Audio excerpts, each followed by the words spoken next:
এবং আপনাকে আরেকটা খবর জানিয়ে রাখি, এখন যে বাংলাদেশে বর্তমান স্বরাষ্ট্র সচিব আছে তাকে ভারতের যিনি national security adviser Ajit Doval মহাশয় উনি ডেকে পাঠিয়েছে।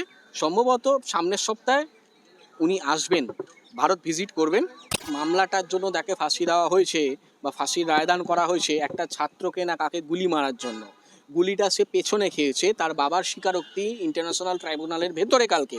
অথচ ইউনিসের সরকার প্রচার করেছে গুলি মেরেছে কপালে, কিন্তু পিএম রিপোর্টে যেটা গেছে সেখানে স্ট্রাগল করেছে, তাকে মারধর করেছে। মারধর করার পর সে যখন পালাতে গেছিল তাকে পেছন থেকে গুলি করা হয়েছে। এবং যখন গুলি করা হচ্ছে সেই ঘটনা শেখ হাসিনা তৎকালীন প্রধানমন্ত্রী জানতেন না। তার সবথেকে বড় প্রমাণ হচ্ছে সেই সময় তিনি একটা তদন্ত কমিশন করেছিলেন এবং সেই তদন্ত কমিশনটা হতে দেননি এবং তার রিপোর্ট বাইরে আসতে দেয়নি এবং তদন্ত কমিশনটাকেও চেপে দেয়।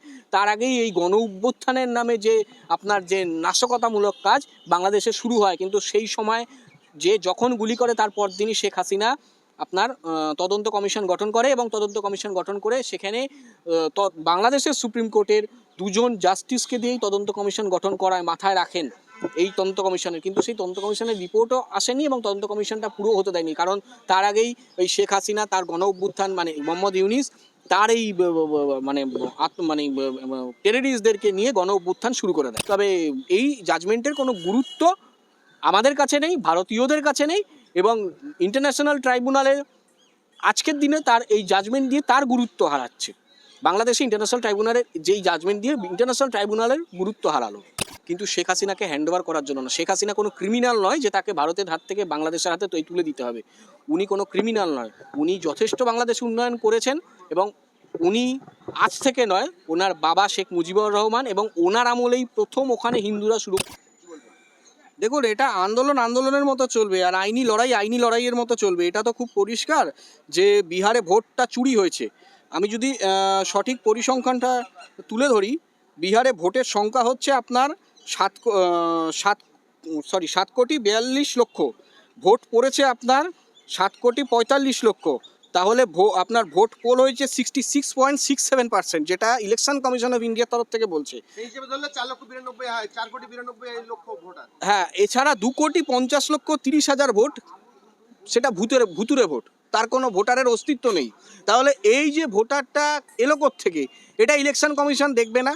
যদি না দেখে, সেখানে বিহারে যে প্রধান রাজনৈতিক দল, লোকসভায় যে প্রধান রাজনৈতিক দল কংগ্রেসের নেতৃত্বাধীন সরকার, আমার বিশ্বাস যে কংগ্রেস এটা নিয়ে বিগত দিনে মানে সুপ্রিম কোর্টে হয়তো যেতেও পারে আগামী দিনে, বা যাবেন কি না সেটা তাদের ব্যক্তিগত ব্যাপার। তবে আন্দোলনের মতো চলবে। আন্দোলনটা সলিউশন নয়, দুটোই সমানভাবে চালাতে হবে, রাস্তায় আন্দোলন এবং কোর্টে জুডিশিয়ারি সিস্টেমে লড়াই। তবেই সেই আন্দোলন বলুন, সেই উদ্দেশ্য বলুন বা সেই লক্ষ্য বলুন পূরণ হবে। কারণ জুডিশিয়ারি সিস্টেমে যতক্ষণ না রায় দেয়, সরকার সেই রায় মানতে বাধ্য হয় না। আর পশ্চিমবঙ্গের ক্ষেত্রে রায় দিলেও মানে না। অন্য স্টেটের ব্যাপারটা হয়তো রায় মানতে বাধ্য হতে পারে, পশ্চিমবঙ্গ তো বিরলতম ঘটনা। এই যে আপনি আদালতের কথা বলছেন, ইতিমধ্যে বেশ কয়েকজন আদালত সর্বোচ্চ যে আদালতের রায়, সেই রায়কেও টেম্পারেচার করা হচ্ছে, প্রভাবিত করা হচ্ছে। দেখুন, কোর্টের রায়কে প্রভাবিত করা এভাবে যায় না, আমার জানা নেই প্রথম। আর যদি কোনো রায়কে প্রভাবিত করে তাহলে তার বিরুদ্ধেও, সেই জাজের বিরুদ্ধেও আপনার ইমপিচমেন্টের অভিযোগ দায়ের করতেই পারে।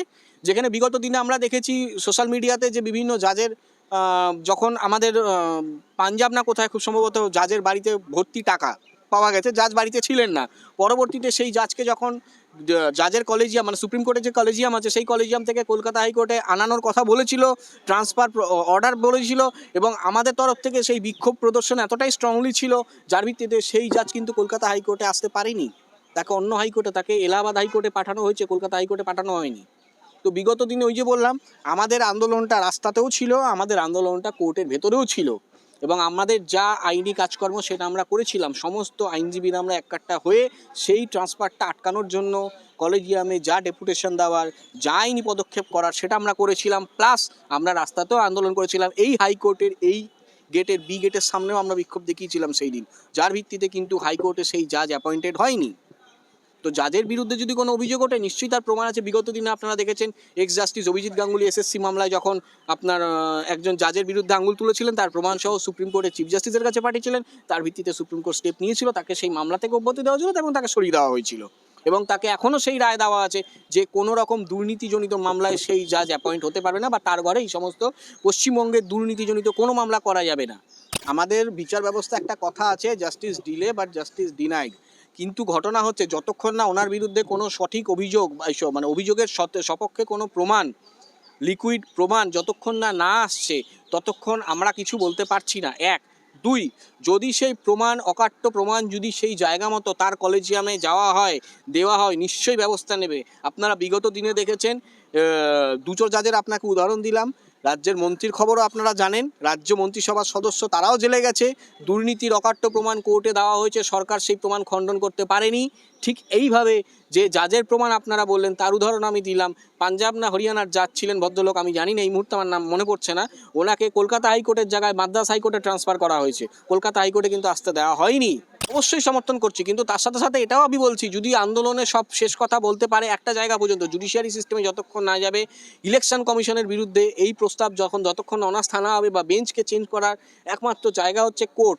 কোর্ট ছাড়া, কোর্টের রায় ছাড়া শুধুমাত্র আন্দোলনে দু চারটে হয়তো লাঠির বাড়ি পড়তে পারে, দু চারটে হয়তো গরম বক্তৃতা দেওয়া যেতে পারে, কিন্তু যেটা ফ্যাক্ট সেটা হচ্ছে জুডিশিয়ারি সিস্টেমকে মান্যতা দিয়েই তাদেরকে এগোতে হবে। আমি আবারও বলছি, আমার দৃঢ় বিশ্বাস হয়তো ভারতের যে প্রথম মানে বিরোধী দলের ক্ষমতায় আছেন লোকসভায়, তারা হয়তো জুডিশিয়ারি সিস্টেমের সাহায্য নেবেন, এবং জুডিশিয়ারি সিস্টেমের সেই কথা, আমার কাছে যে তথ্য আমি আপনাদের তুলে ধরলাম, তাহলে সেই তথ্য তো তাদের কাছে আরও কংক্রিটলি থাকবে। আমি তো সেইখান থেকে কোনো একটা জায়গা থেকে পেয়েছি, তাহলে সেই কংক্রিট তথ্য তাদের কাছে আরও বেশি মানে বোল্ডলি থাকবে, তাহলে সেই তথ্য তুলে ধরুন কোর্টে। নিশ্চয়ই আদৌ ইন্টারন্যাশনাল আদালত ছিল না, ইন্টারন্যাশনাল ট্রাইব্যুনালের কোনো জাজ কোনো পার্টির বা কোনো পদাধিকারী হতে পারেন না। ওইখানে যে তিনজন জাজ ছিলেন তার মধ্যে দুজন জাজ ছিলেন যিনি কিনা এখন বর্তমানে যে বাংলাদেশে ক্ষমতায় যে ইউনূস, তার দল, সেই দলের পদাধিকারী। যখন কোনো জাজ চেয়ারে বসেন তখন সেই জাজ কখনো কোনো পার্টির পদাধিকারী থাকতে পারেন না। আপনারা জানবেন কি না আমি জানি না, শ্রদ্ধেয় অ্যাডভোকেট সাংসদ মিস্টার বিকাশ রঞ্জন ভট্টাচার্যকে এই হাইকোর্ট থেকে যে বেসিক্যালি জুডিশিয়ারি দিলে পরে আপনি জাজ হতে পারেন, কিন্তু শ্রদ্ধেয় অ্যাডভোকেট সাংসদ মিস্টার বিকাশ রঞ্জন ভট্টাচার্যকে জাজের অফার করা হয়েছিল টোটাল 4টা স্টেট থেকে এবং সুপ্রিম কোর্ট এবং তৎকালীন হাইকোর্টের চিফ জাস্টিসের সব মানে রেকমেন্ডেশনের ভিত্তিতে, কিন্তু উনি কিন্তু সেই জাজের জায়গা নেননি, তার বাড়িতে অ্যাপয়েন্টমেন্ট লেটারও চলে এসেছিলেন, কিন্তু তার বক্তব্য অনুযায়ী যে সে একটা পার্টিকে বিলং করে এবং সেই পার্টির পদাধিকারী, সে কখনো জাজের চেয়ারটা গ্রহণ করেনি, এবং সে সম্মানের সাথে সেই জাজের চেয়ারটাকে সম্মান দেন বলেই উনি কিন্তু গ্রহণ করেননি। উনি চাইলেই গ্রহণ করতে পারেন, উনি ওনার বাড়িতে যখন স্পেশাল ব্রাঞ্চের লোক গেছিলেন তখন পরিষ্কার বলেছিলেন, আমি শ্রমিক শ্রেণীর স্বার্থে পার্টিতে আছি, আমি তাদের স্বার্থ, আমি কোনো রকম কোনো নিঃস্বার্থভাবে কোনো কিছু করছি না, এবং আমার পক্ষ আছে, শ্রমিক শ্রেণীর পক্ষে, শোষিত শ্রেণীর পক্ষে আমি কথা বলি, তো আমি এই চেয়ারে বসার উপযুক্ত নই, সেই কিন্তু পেপার ফিরিয়ে দিয়েছে। তো সেটা তার দৃষ্টিভঙ্গি। এবার আজকে আপনি যে বলছেন ইন্টারন্যাশনাল ট্রাইব্যুনাল, সেই ট্রাইব্যুনালে ওই যে আমি উদাহরণ দিলাম, দুজন জাজই এই সময় যে সরকার ক্ষমতায় আছে সেই সরকারের পদাধিকারী, এবং সেই সরকারের পদাধিকারী যে ট্রাইব্যুনাল, সেটা বিচার হবে সরকারের পক্ষে, বিচার হবে, খুব স্বাভাবিক, এবং টোটালটাই পরিকল্পনা মাফিক। কারণ শেখ হাসিনাকে যাবজ্জীবন কারাদণ্ড দেবে ইন্টারন্যাশনাল ট্রাইব্যুনাল, যেটা মোহাম্মদ ইউনিস পরিচালিত যেই জাজ, তাহলে সেটা কখনোই অভাবনীয় দেবে, সেটা অভাবনীয় দেবে তো মৃত্যুদণ্ড, তা মানে এক্সট্রিম পানিশমেন্ট দিয়েছে, খুব স্বাভাবিক। তবে এই জাজমেন্টের কোনো গুরুত্ব আমাদের কাছে নেই, ভারতীয়দের কাছে নেই, এবং ইন্টারন্যাশনাল ট্রাইব্যুনালের আজকের দিনে তার এই জাজমেন্ট দিয়ে তার গুরুত্ব হারাচ্ছে।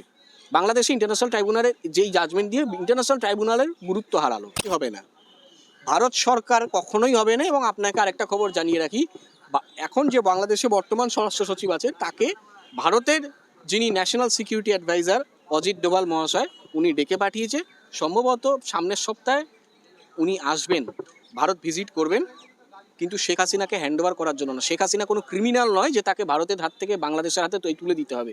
উনি কোনো ক্রিমিনাল নয়, উনি যথেষ্ট বাংলাদেশ উন্নয়ন করেছেন, এবং উনি আজ থেকে নয়, ওনার বাবা শেখ মুজিবুর রহমান এবং ওনার আমলেই প্রথম ওখানে হিন্দুরা সুরক্ষিত ছিলেন।